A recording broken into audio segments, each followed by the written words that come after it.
اهلا بيكم، صباح الخير او مساء الخير على حسب الوقت اللي انتوا بتشوفوا فيه فيديو. هنعمل النهارده فيديو جديد. حط نيتك على اي شخص، حد انت معاه في علاقه، في تباعد بينك وبينه، او مثلا ده كراش، ايا كان.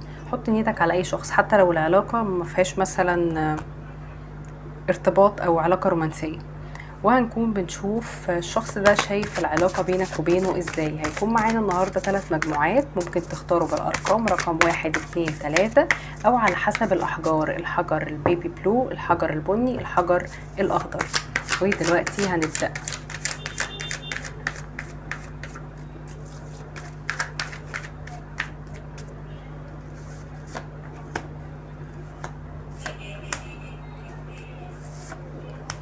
اهلا بيكم المجموعة الاولى اللي اخترتوا الحجر البيبي بلو او اللي اخترتوا رقم 1.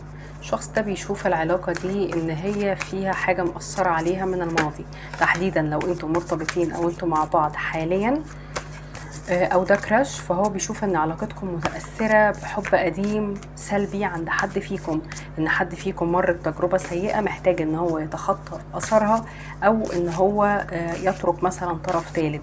فهو بيشوف ان العلاقة دي محتاجة ان انتوا تطلعوا من حاجة قديمة انت او هو بالظبط. او لو انتم منفصلين فهو بيشوف ان انتوا الاتنين حصل لكم سلبيات كتير من بعد الانفصال ده، او كان في خناقات كتير فمحتاجين تتخطوها من اجل الحب بينكم. بلس ان هو بيشوف العلاقة بينك وبينه ان انتوا الاتنين بتتعاملوا مع بعض زي ما تكونوا اطفال.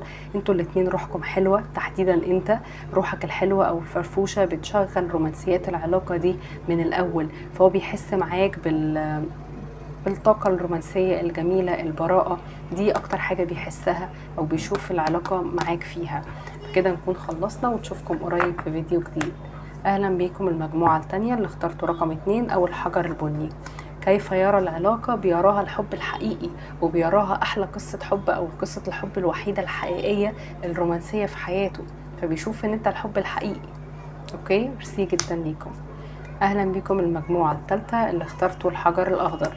شوف العلاقة ازاي. بيشوف العلاقة دي فيها شغف عالي جدا جدا، انتوا الاتنين عندكم شغف، بتفرحوا مع بعض، في شغف بينك وبينه، فبيحس بالسعادة دايما معاك. وبيشوف ان دي علاقة انتوا الاتنين محتاجين تفتحوا قلبكم، تقضوا مع بعض وقت حلو، ويبقى فيه كل سعادة طول الوقت. يعني هو بيشوف ان العلاقة مليانة شغف وعلاقة جميلة جدا وفيها سعادة ورومانسية.